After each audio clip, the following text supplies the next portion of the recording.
Olá, pessoas queridas interessadas na pesquisa científica e na publicação de artigos.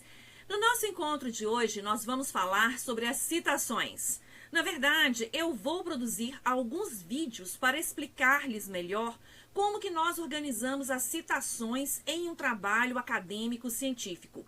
Então, no encontro de hoje, nós vamos falar sobre as citações diretas curtas e as citações diretas longas. Nos nossos próximos encontros, falaremos de outras modalidades de citações e também de alguns elementos que são indispensáveis para a publicação de artigos científicos. Se vocês se interessam por estes temas, pois fiquem comigo até o final. Eu sou a professora Adriana do Carmo Figueiredo, eu atuo com metodologia da pesquisa científica, sou advogada e sou doutora em estudos linguísticos. Vamos lá? As citações, na verdade, elas são trechos que são transcritos, ou informações retiradas das publicações consultadas para a realização do trabalho. Elas são introduzidas no texto com o propósito de explicitar ou de complementar as ideias do autor, da autora. A fonte de onde foi extraída a informação, ela deve ser citada obrigatoriamente, respeitando-se dessa forma os direitos autorais. Especialmente aqui para nós que somos do direito, sabemos que esta matéria comporta a noção de direitos personalíssimos, protegidos pela nossa Constituição Federal e pelo Código Civil.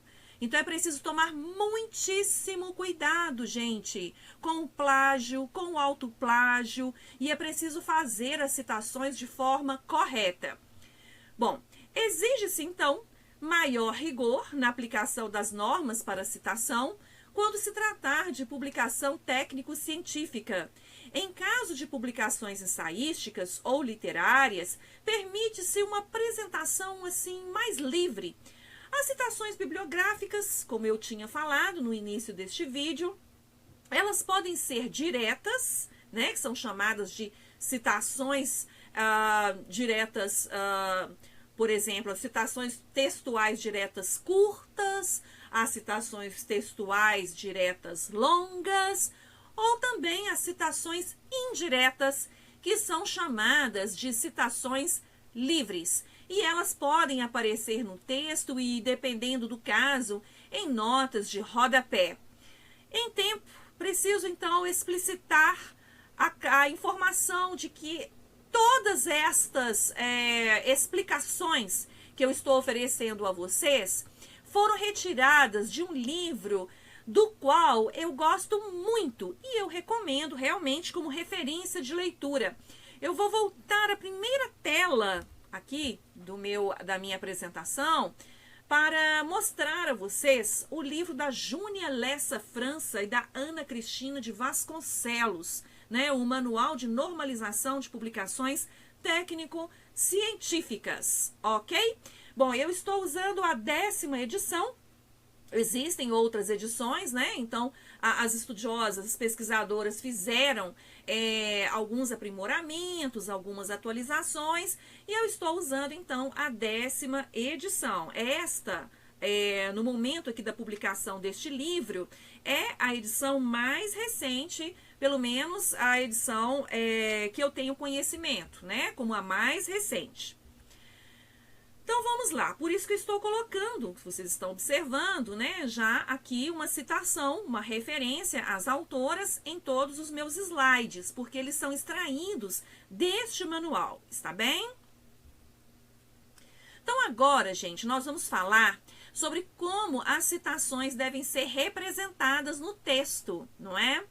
Então, elas devem ser representadas no texto por chamadas, que podem ser chamadas de autor, instituição, entidade, título. Elas podem ser grafadas em letras maiúsculas e minúsculas, quando fizerem parte integrante do texto. E normalmente, na verdade, colocada a representação em letras maiúsculas quando vierem entre parênteses, ok? Então, normalmente a gente coloca, vejam, França, ponto e vírgula, Vasconcelos. Vejam que estão aí as autoras representadas com letras maiúsculas, porque nós temos, então, essa representação dentro dos parênteses, combinado? Agora, em que momentos, né, nós vamos entrar por instituição, por entidade? Normalmente a gente faz a entrada pelo autor, pela autora. Em que momento que nós vamos fazer de outra forma? Isso vai depender muito da citação que vocês irão utilizar. Nos próximos vídeos eu vou falar com mais detalhes a respeito disso. No entanto, eu recomendo sempre que, no caso de artigos científicos, que vocês observem os editais das revistas, dos periódicos científicos, pois eles, os editais, eles explicitam essa forma de chamada. Então, eles vão dizer, será uma chamada por autor, né? Eles vão deixar isso assim de uma forma bem evidente, sabe? Nos trabalhos, nas normas, para publicação. Então, no nosso exemplo 1, eu trouxe aqui, né, retirado também do manual de França e Vasconcelos, das nossas pesquisadoras, eu trouxe a seguinte citação. O incremento do acervo lexical de uma língua é inconteste. Segundo Wise, observem que o Wise, ele está, então, fora dos parênteses, não é certo, gente? Então, aparece aí só com a inicial maiúscula. O ano 1983, P.20, que foi, na verdade, a página em que foi extraída a citação. E agora, estamos aqui com a citação, olha. Em tempos de Augusto Comte, há pouco mais de 140 anos, portanto, era possível designar todas as ciências, artes, técnicas e profissões então existentes com 240 palavras. Combinado? Então, vejam aí que nós temos uma citação, né? Uma citação direta curta. Essa citação direta curta, ela está aí explicitada. Colocamos os nomes, no caso aí, a citação foi retirada de Wise, então o nome ele aparece fora dos parênteses. E nós temos também que colocar o ano e a página, desse jeitinho que está aí. Ok, gente? Desse jeitinho que está aí. Bom, o que acontece? Eu vejo em alguns momentos, aí onde aparece em tempos de Augusto Comte, eu vejo, depois das aspas, em algumas citações, uma supressão, que normalmente ela é colocada abrindo, por exemplo, um colchete, 3 pontinhos e fechando o colchete. Mas nesta citação como exemplo, que as autoras colocaram no livro, não apareceu desta forma. Mas fica aqui a dica, porque em alguns momentos a gente precisa de colocar a supressão. Posso gravar um outro vídeo falando com mais detalhes sobre a supressão, né? Porque não é o foco do nosso encontro de hoje, está bem? Vamos lá. No exemplo 2, considerando que a literatura é uma das manifestações culturais mais relevantes de uma sociedade, cabe investigar de que forma o problema apontado pelos autores acima citados pode ser minimizado, porque é o problema, não é mesmo, o sujeito? Então, o problema apontado pelos autores acima citados pode ser minimizado. Então, essa citação retirada de Mendes et al. Aparece vírgula, 2002, vírgula, P, ponto, e a página, ok, gente? Abaixo eu coloquei também a citação aí de França e Vasconcelos, ok? Na verdade, só para lembrar que foi retirado destas autoras. Aqui, o ideal seria até que eu utilizasse uma remissão, no sentido de colocar citado por, que é o uso do APUD, né? Eu não coloquei aqui nos meus slides, não, mas eu vou falar sobre citação da citação, e aí eu vou explicar, né, que a gente deve colocar um citado por, um APUD, no caso dessas situações. Mas eu fiz assim só para não confundir muito mesmo a cabeça de vocês, e para que vocês tenham um pouco mais, assim, de compreensão pelo menos assim de um conceito geral de como é que a gente faz a citação. Vou falar também depois do et al, que é na verdade o e outros, né, em latim, em quais momentos nós utilizamos este vocábulo. Bom, então agora, citação direta textual, né? A citação direta textual, então vamos prestar mais atenção, né, a respeito desta matéria. Na verdade, a transcrição literal de textos de outros autores. Ela é reproduzida entre aspas duplas, exatamente como consta do original, acompanhada de informações sobre a fonte em respeito, gente, à lei dos direitos autorais, que obviamente regulamenta essa matéria. Então, isso também foi retirado das pesquisadoras França e Vasconcelos, e eu já tinha falado a respeito disso com vocês. Então, observem essa questão, por quê? Porque ela precisa de ser realmente observada com bastante zelo, sabe? Com bastante rigor, com bastante propriedade, para que vocês consigam fazer bons trabalhos, boas publicações, em conformidade com a BNT e com as leis autorais. Então, a nossa primeira citação, que aparece aqui como citação direta textual, é chamada de citação direta, ok, gente? Nas citações diretas, deve-se indicar obrigatoriamente, após a data, as páginas ou a página, né? O volume, os volumes, o tomo, os tomos, parte ou partes da fonte consultada. Trata-se de uma transcrição dentro de outra, né? E essa transcrição dentro de outra é indicada por aspas simples. Então, observem, por favor, né, com atenção esse aspecto. Esse aspecto, na verdade, ele acaba confundindo muita gente. Algumas pessoas realmente não entendem como que se faz, né, esse tipo de citação, se é uma citação realmente com aspas, se é uma citação sem aspas, como que isso é feito. Então, observem. Neste contexto, aqui nós temos um exemplo. Oliveira, que é o autor ou a autora, encontra-se fora dos parênteses. Então, nós vamos colocar em maiúscula apenas a inicial do sobrenome, ok? Oliveira, dentro dos parênteses, 1999,V.2,P.20. Você pode estar se perguntando, nossa, como é que eu vou achar o volume em todas as obras para colocar na citação? Tudo isso, gente, é quando é possível encontrar. Muitas vezes eu vejo assim na academia esse tipo de citação apenas com o ano e a página, sabe? Nas revistas, nos periódicos, muitas vezes eu vejo também com o ano e a página. Então, eu peço a vocês que observem sempre os editais das revistas, as orientações dos orientadores de teses, né, de mestrados também, assim, de dissertações de mestrados, de trabalhos de conclusão de curso. Por quê? Porque aí vocês podem tirar essas dúvidas, porque muitas vezes eu vejo esse tipo de citação sem explicitar o volume. Aqui, né, as pesquisadoras explicitaram, então eu estou transcrevendo como elas fizeram, e fica aí, então, essa dica, ok? Então, vamos lá.